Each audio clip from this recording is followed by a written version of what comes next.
Trump donors are not only supplying money for his presidential campaign, but also covering his legal fees by the tens of millions. And a major recall involving America's top-selling vehicle. The rundown starts now.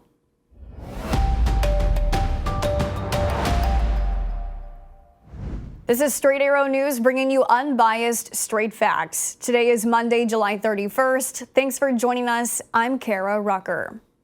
With former President Donald Trump facing charges in 2 different criminal cases and potentially more indictments coming out in Georgia this week, the bills to pay for legal costs have stacked up, and donors to the former president have already spent $40 million on legal fees since the start of this year. The Washington Post was first to report that Trump's Political Action Committee, Save America, has fronted such a large portion of the former president's legal defense. Because the legal costs are so hefty, Trump's team reportedly is now creating a separate legal defense fund to offset expenses expected to keep coming.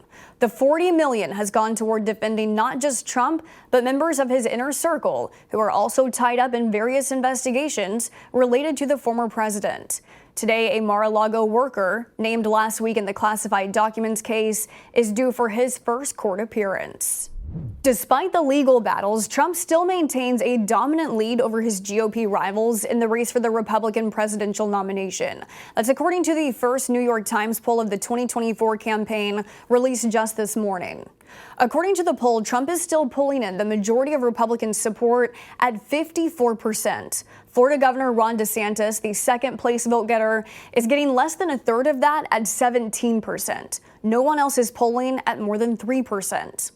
We are now just over 3 weeks out from the first Republican presidential debate. As of this weekend, 6 of the 7 candidates you just saw on your screen, as well as North Dakota Governor Doug Burgum, have qualified.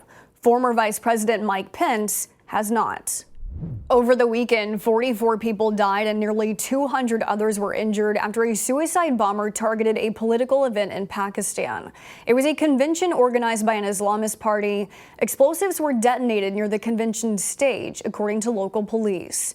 There have been no groups claiming responsibility for the attack, but a local branch of ISIS operating just across the border in Afghanistan has a history of similar attacks in the region.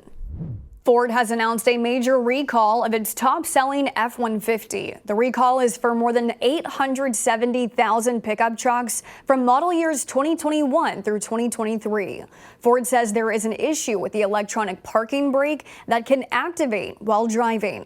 There have been no reports of accidents or injuries related to the issue. Ford's F-Series trucks have been the top-selling vehicles in the U.S. for decades. X marks the spot. It's just where that spot is might be in violation of permitting rules.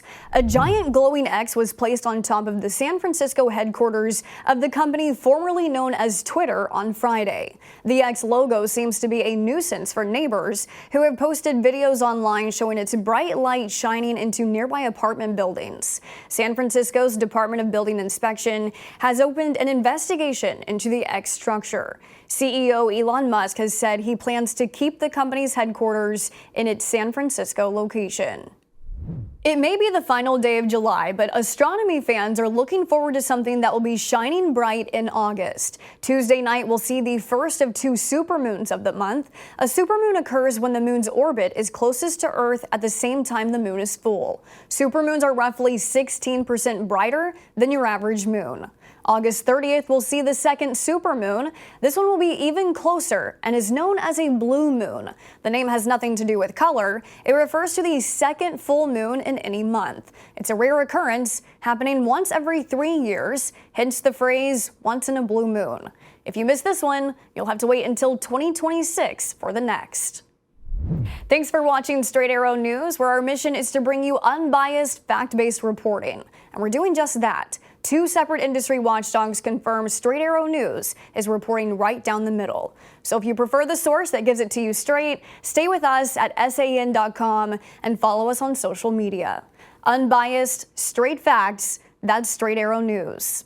We'll see you back here tomorrow. Until then, I'm Kara Rucker. Have a great day.